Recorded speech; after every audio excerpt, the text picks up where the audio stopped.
At this point, you're going to be placed under arrest for the murder of Judith Weaver. He is now charged in a 46-year-old cold case. That was back in 1984.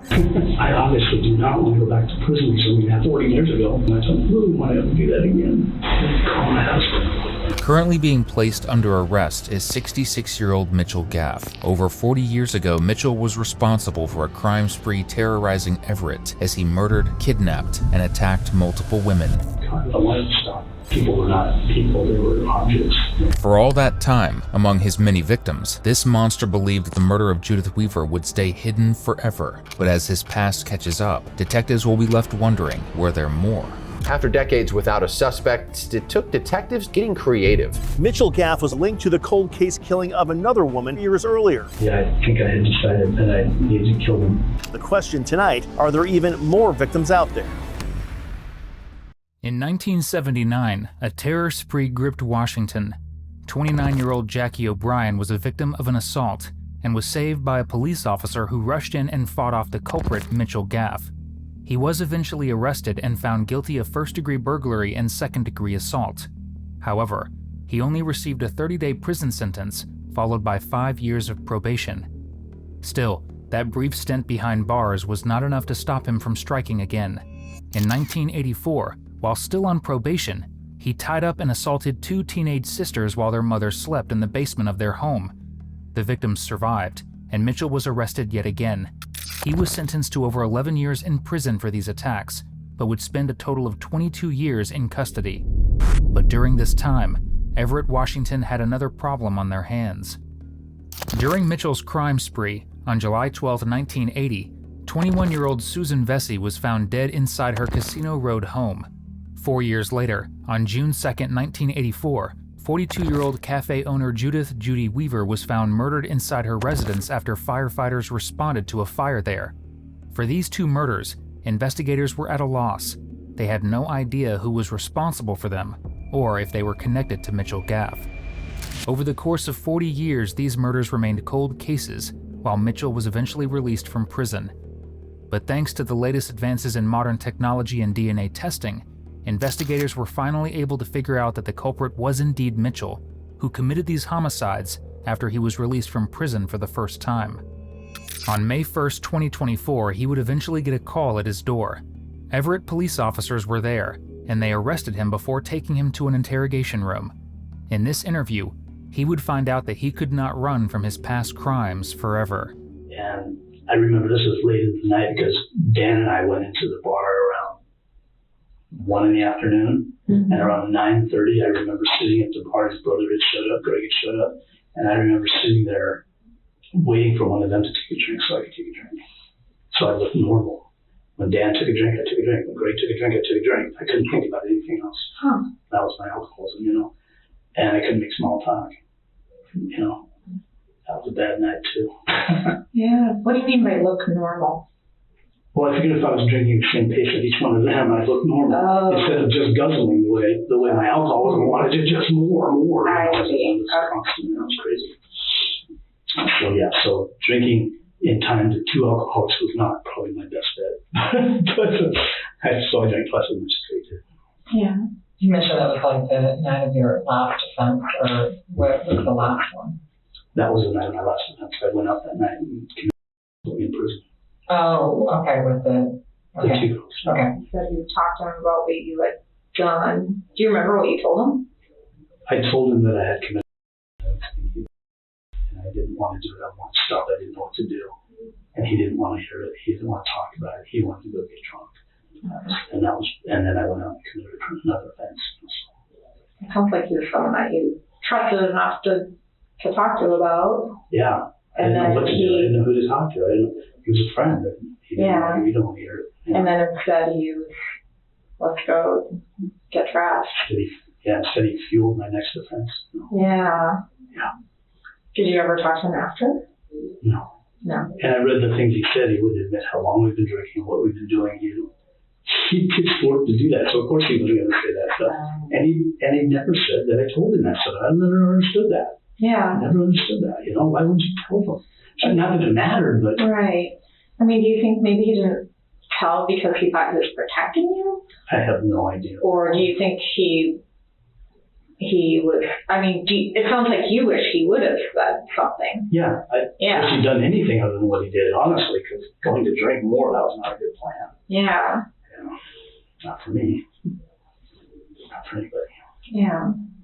What was the story that you did tell him about? What do you remember? Mostly just kind of like that. I just, you know, I've done this. I'm thinking about doing it again. I don't want to do it. And, yeah, not getting any real meaningful response. It doesn't matter, you know, so forth. Chillingly, Mitchell blames his friend in Everett decades ago for not letting him talk about his desires to commit an assault. It's unsettling to hear him shift the responsibility for his past crimes onto others that had no involvement in it. Even investigators were previously described as a narcissist because of behavior like this. Naturally, the detectives decide not to argue with him about this, as it would not benefit the investigation in any way. They need to maintain his trust in order to get him to keep talking in more detail about his past crimes. Right now, they need to know whether there was a specific reason as to why he chose the house where he attacked the two teenagers. As far as like location, I mean, would you know more so if it was Everett or Bellingham or Edmonds or, you know, something there? Some stuff.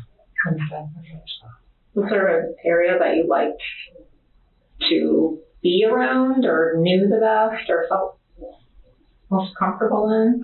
I was not exactly a very organized individual at the time. It was just driving, you know, driving around. The night of my offense, I didn't have anyone picked out. I know they made a big deal about, like, one of the girls came into the floor shop I work at. I did not know that. I never met them. I never saw them. I did not know where they lived. I was just walking down a residential street, and there was one house that just stood out to me, and that's why I picked it. There's something about it. I don't know what it was. It was dark, but there was a television on. I don't know, something drew me to it. The windows open, looked fairly empty. I was drawn to the house. I have no explanation for that. You know, don't know why I did it, or why I picked that house. The detectives shift the conversation to another incident where he broke into a woman's home and attacked her. Since he has been willing to talk about his disturbing past up to this point, will he continue to elaborate more on his past actions and his thought process? But before that, if you love watching officers solve cold cases exactly like this one, subscribe. It's literally all we do here. I have seen a few things about some of the disclosures you've made over the years. And there was one that you had said it was the one before your last offense. And I'm curious about that one, or if you remember it, seemed like you did then. Yeah, it was, you used the word cruising again. And you had gotten out and walked, just like your last offense. Okay. You had seen a woman in her residence and gone inside and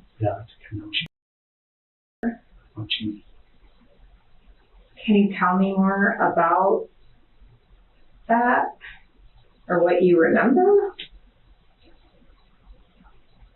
I think you're talking about, I was walking down kind of an alley. It seemed like it was gravel or something.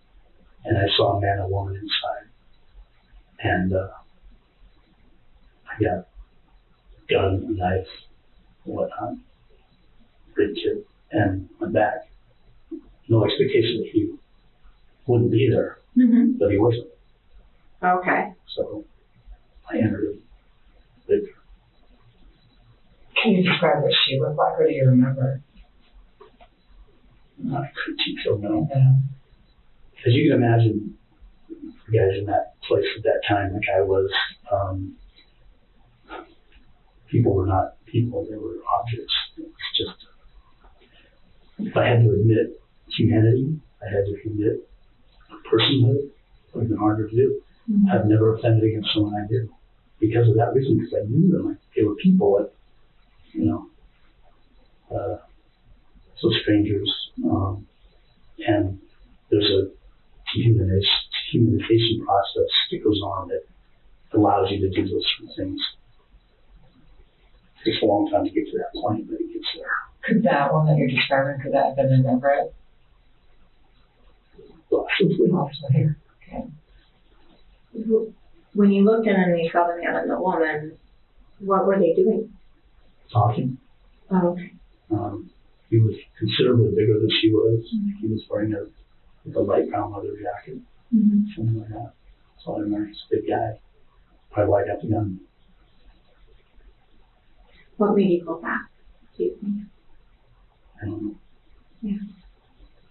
Was there something about them that made you want to go back for some reason? I don't know. I wish I knew, but it was just, I mean, and the door was unlocked. Oh. I'm joking too. I just walked up, the door was unlocked. So it was opportunity. Where would you have had to go to get the knife and the gun? My car. Oh, okay. Did you get anything else? Yeah. I tended to rape with a photo. Okay. So you went and got that too? Yeah. Do you remember what door you went in? Or anything like that? Or what door was unlocked? Front door, The front door. wasn't a window or anything like that. It was the front door. Do you remember like an apartment or duplex or house or something else? Positive. Yeah. I wasn't taking those details, I wasn't thinking too much about it. So when you went into the door, tell us what happened next. I threatened her. I tied her up. I believe digitally chemo which is over.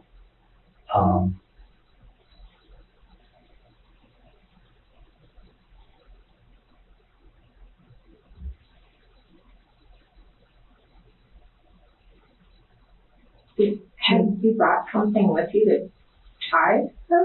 No, I used what was in the house. Oh, okay. Whatever I found. I think there was probably a bathroom. Something else, I don't know. Whatever I found. Maybe cords or something. Though Mitchell claims that his memory has been severely affected by years of drug abuse, the detectives wonder if he knows much more than he's letting on, and whether these cases were as spontaneous as he implies. Detectives believe there were similarities in how Mitchell would treat his victims, such as how he tied them up. This led the police to believe that he was the one who killed these women, but what they needed to prove it was DNA evidence. Months ago, on January 17, 2024, before his arrest, Mitchell was living in Olympia, Washington, when he heard a knock on his door. He was greeted by a trio of undercover detectives who claimed to be chewing gum researchers and offered him a new product to sample. This was in exchange for a gift voucher.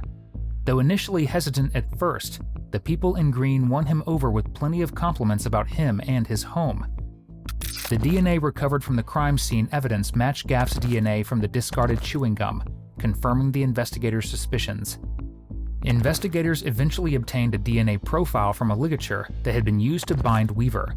Though the profile produced a match in CODIS to Mitchell, who was already in the database because of his previous conviction, detectives still needed a fresh DNA sample to confirm the match. Part of some of the things that we look at with cases now, that wasn't around really in 1984, is DNA. And I don't know if you find interest in that or know anything about it. Where other, I know it exists.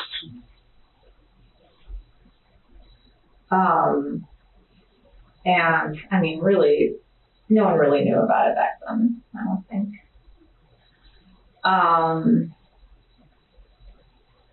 So that's why, just evidence has changed a lot because of it, yes,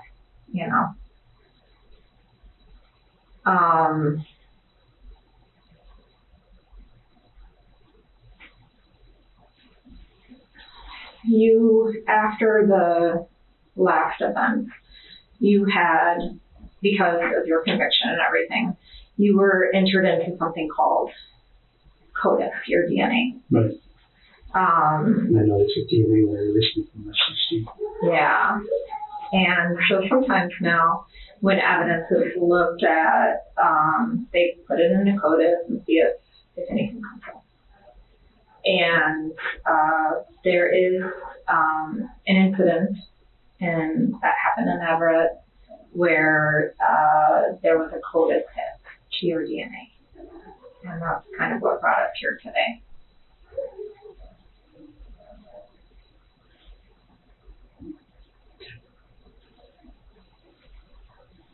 Yeah.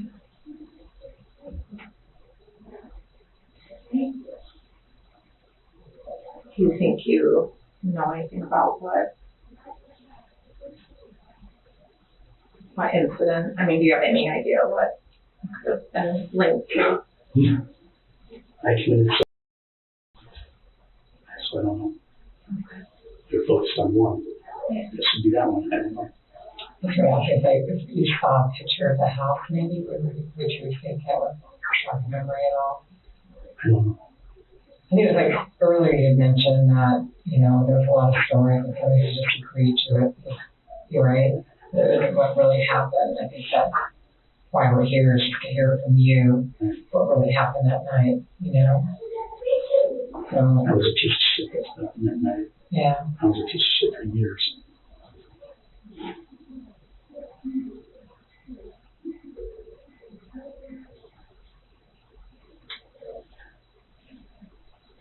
Did you ever, after you had done anything like that, and you had kind of the fear and you were trying to get rid of things and walk a straight line, it sounds like,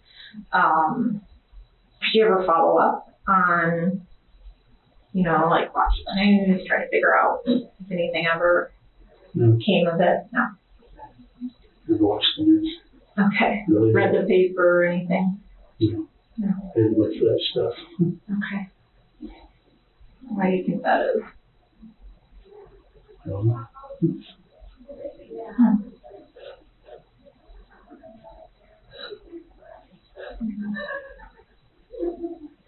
Okay. So what now? I mean, was there ever an occasion where you left an incident, you went in, you someone, and you weren't sure maybe if they were okay, maybe they got injured or something, and you weren't sure, or you didn't check on them, you were just like trying to get away? Oh yeah, I just was leaving what I left them, I mean, I don't know what you mean. Did anyone, I mean, what do you mean you don't know what I mean? I don't know what you mean. Oh, okay. You're asking me. Okay, I'm just wondering if any of the times that you were like, I gotta get out of here, and you're trying to like beat feet out of there, did you ever think maybe this person might not be okay? I mean, obviously they Yeah. were. Okay. The dehumanization of the person, I just interested only in what I wanted, which was just throwing my anger, I guess, at the time. No, I don't know. Yeah. It's possible, but I don't know why. The detectives are not giving the game away so early on, since they cannot risk scaring him into requesting legal counsel. Instead, they drop a few hints about the advances in DNA technology, and he was an unsuspecting participant in a DNA test. Now, with this revelation brought to light, he will need to explain to the detectives why this could have happened. I mean, obviously you've changed dramatically over the last 30 years, and now it's still waiting there for you, It's crossed my mind a few times that might be the case. when would the other shoe drop? When would one of the things that I've admitted in treatment come back to bite me, come back to hurt me? So yeah, I thought about it. Yeah.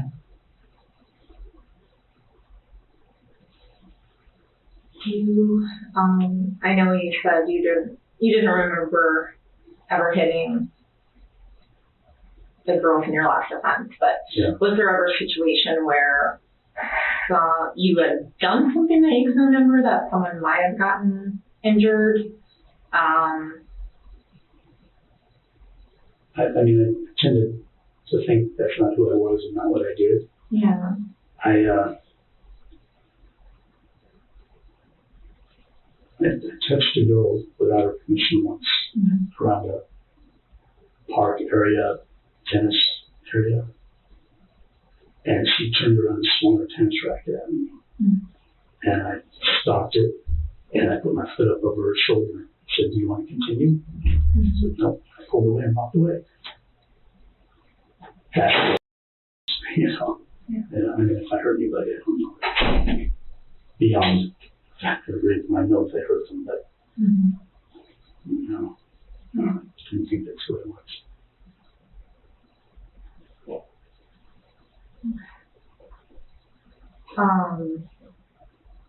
So, I mean, I mentioned that the codis that came back, and it was to a woman that had been, and it was actually DNA found on a ligature, or something used to bind her wrist. Yeah. I didn't even think I did anything from the line on that one. And that she got caught. It was the dildo. I didn't think I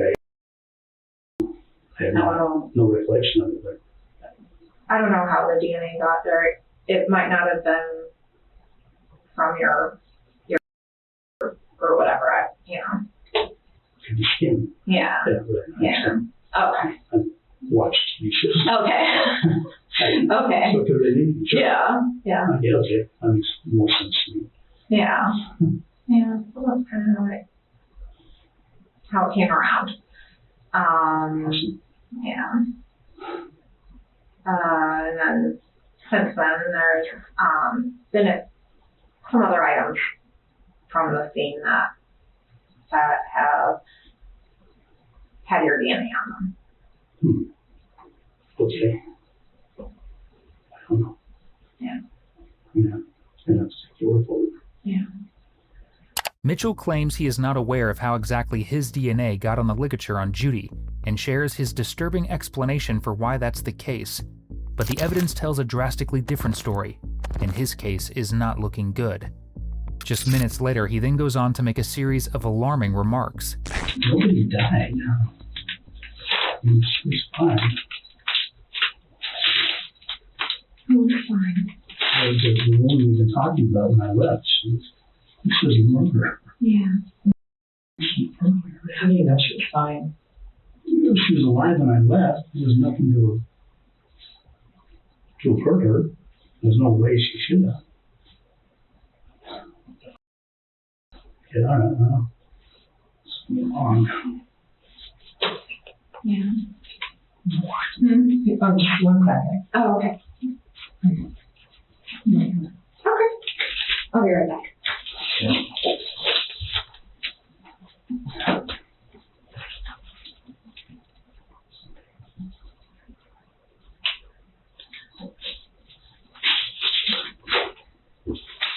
So, I mean, the thing is she wasn't fine.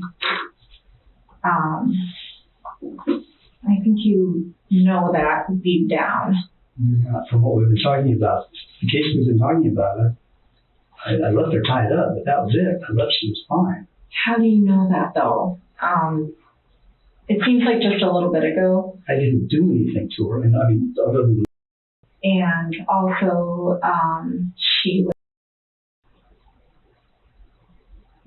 Okay.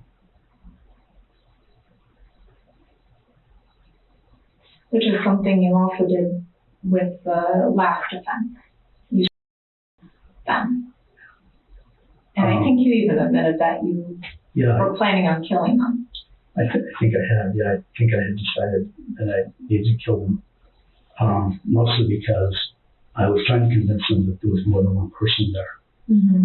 And realized at some point they were going to know that it couldn't have been two people.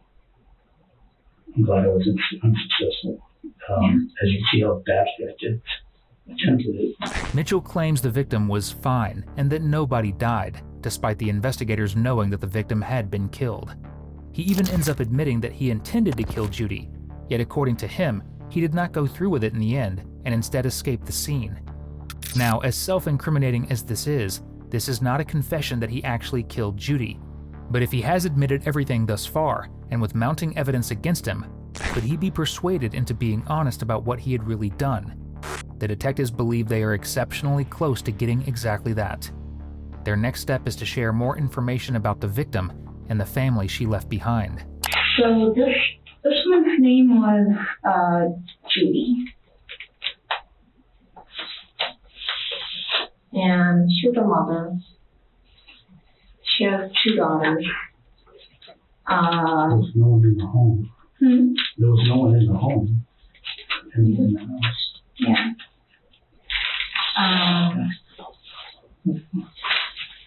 There she is. That's her grandbaby. No idea. I don't know who that is. Okay. Well, I don't remember this, but okay. I really don't. I did not think I heard anybody. When you said you left her in the room, and it was the bedroom, you said, do you remember where you left her in the room?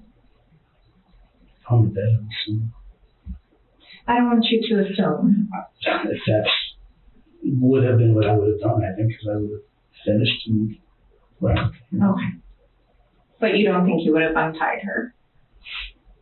No. I don't know why I would do that. Do you remember doing anything else? Now I'm not even sure what we're talking about, which of my rapes we're talking about. Because Okay. this doesn't match anything I can, not what we talked about. I was thinking about something completely different, I think, because this doesn't sound anything like the offense I was talking about, the last offense, before my offense, last offense. That means. Do you think that might have been something different? What we've been talking about. You think that maybe was a different time? It may have been a different offense, yeah. Okay. Because this doesn't sound. I do. I have, I mean, it was 1984, so they didn't take the best photos, but that was the residence. And it was on Rucker. Okay.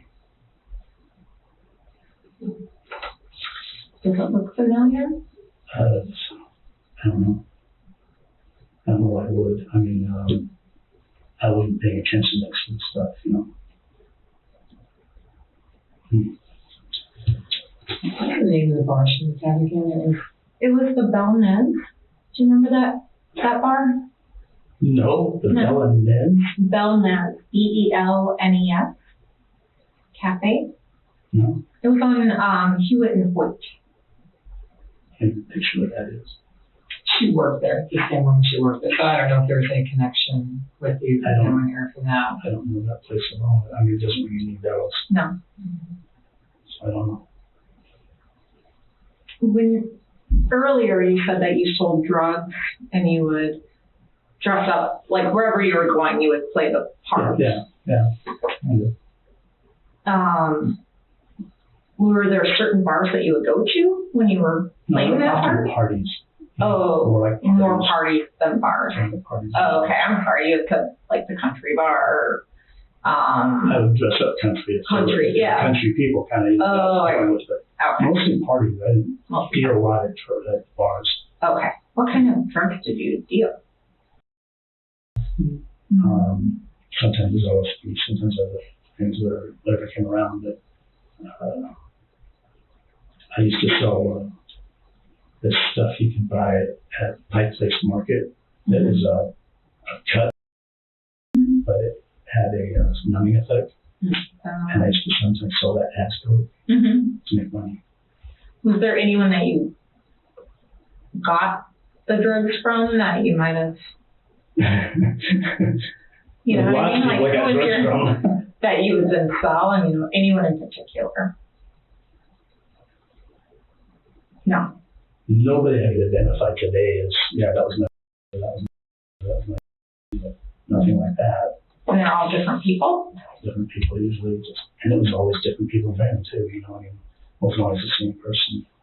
Possibly in an attempt to tear down his emotional defenses, old photos of Susan Vesey's children, who were present in the home when he assaulted her, are shown to Mitchell here. He seems genuinely shaken by this revelation, but he is not admitting to murder. Nothing Mitchell can say right now will be enough to help him here, as the detectives share the inconsistencies in his account. So a lot of the things that you shared about the incident we were talking earlier are very similar. Okay. She was tied up with things that were from her home, for instance. I know that in the last offense, you had gone in and kind of spent some time in there before you woke the girls up. I guess. And you had collected a knife from the kitchen to use. Okay. And that's something that happened here also. Okay. I'll take your word for it. Okay. I mean, Fuck. Okay. so I mean, like you had said in the other incident, you had gone and gotten your own knife Yes. from your truck. Okay. Do you remember, like, was there a certain knife that you used, or? I mean, my knife that we could, I don't know, it's maybe not that long, handle like that, ways like that. Kind of a buck knife's not right. I don't know what to call it. I can't even remember the knife very well. I mean, I know it's in the sheath and it had kind of a rough handle, I think. Not bone, but something. I don't know. I can't remember. Okay. I'm guessing really, honestly. Yeah. Okay.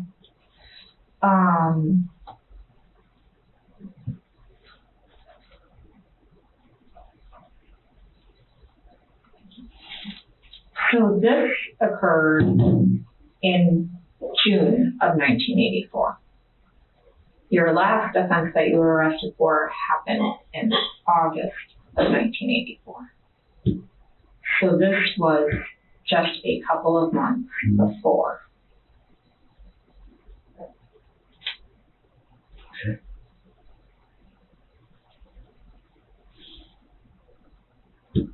I think you should do your DNA thing, and then I can probably talk to an attorney. You know, if it's just really bad, this is it's not, I think I should probably have some legal advice. With all of the evidence present, Mitchell is placed under arrest. But the story does not end there. Another person still needed to be spoken to, Leon Gregory, Judy's brother. For more than 4 decades, Gregory believed Judy's business partner, Bill, may have been responsible. He had even confronted him shortly after Judy's death. After being brought to the station with his wife, he would go on to explain his theory. I'll tell you what, you may know this already, you know, if you've read the records, if it's been recorded earlier.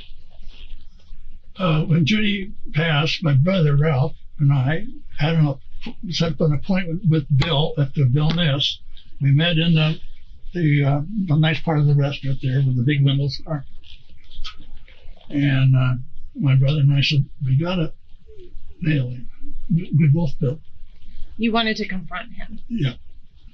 And we talked to him about it, and I said, Bill, you know, what the hell happened? How come you weren't around? What's going on? You know, and well, no, I was here. I worked all day, all evening, you know, and all this stuff. It goes on and on and on.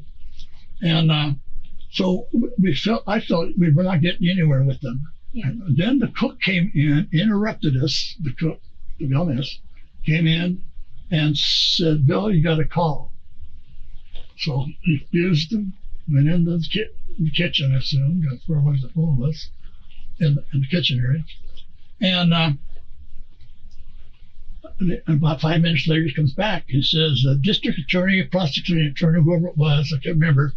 If you say the name, I'll tell you that's who it was. Said that they brought the case on Judy. And the case was Judy, the place was broken into, robbed. The Bill Ness. Bill Ness just before Judy's death. And the case hearing date was coming up that same week after Judy died. And there were 2 kids, you know, a brother and sister, what we call. And Bill felt really good that was, dismissed, we don't have to be involved in it or like that. And, not true, Were they thinking that maybe she was a witness and that was why she was harmed to that? Could that? That break-in? Could have been a possibility. There's a possibility there. Okay. The young guys, the children are young. Their grandparents owned the tavern, the Anchor Tavern, down the street. Mm-hmm. And they're the ones that swore that Bill never left the restaurant that night. Oh, interesting. Everything ties together. Can you see any reason why there was a... Yeah, 100%. I think he was a viable suspect. Yeah. And that's why... So at that point in time, I thought, maybe we got to concentrate on the street people. Concentrate on the street people. So I swore to myself and my Lord that I'll spend all my extra hours as possible in trying to find out as much information from people in this area about what they might know about Judy or who they feel might be involved. For 4 decades, Gregory was convinced that Bill was the suspect and that Judy was deliberately targeted. He goes on to elaborate that there were some shady things going on, including drug dealing. Now he and his wife are about to hear the truth about what really happened to Judy. But I know that he has admitted that in the sisters' case, his plan was to kill them. And he was actively one of them, and the other one could hear what was happening. He's killing her. And that's when she started to kick and scream. And that drew his attention back to her work. So he grabbed her alarm clock radio. But they saved their lives. Yes. They saved each other's lives. Yeah, is that something? Because otherwise, maybe he would have started that fire. Yeah. He did leave a lighter there. And that makes me think that was his intent. Why would he leave that out? Yeah. I don't know. Only he can answer that, and I'm sure he won't. But luckily, they stayed alive, and they were able to identify him independently. Yeah. And he was a complete stranger to them. 40 years. I know. 40 I mean, years. that was, like Leon said, half his life. Half his life he's been looking for the killer. That's right. Looking for the killer. That's he never right. gave up. He maybe slowed down, but his mind was always going forever. When I go to the class reunion, I always talk to people. Have you heard anything? What's going on? Those that I could trust, I asked that question. They were honest. They said, "Kill me."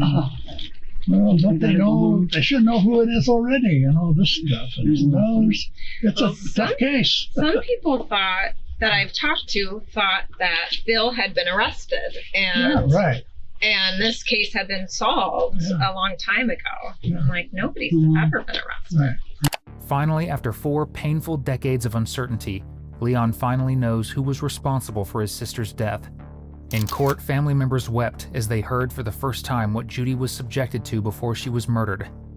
On April 16, 2026, Mitchell Gaff pled guilty to 2 counts of first-degree murder. Ultimately, he was sentenced to a minimum of 50 years and a maximum of life in prison on May 13, 2026. If you enjoyed today's video, be sure to subscribe to our channel. 80% of everyone watching isn't, and your support would help us more than you realize. It's free, and it keeps this channel alive. You can also check out one of the craziest cases I've ever covered right here, or one of my newest uploads right here.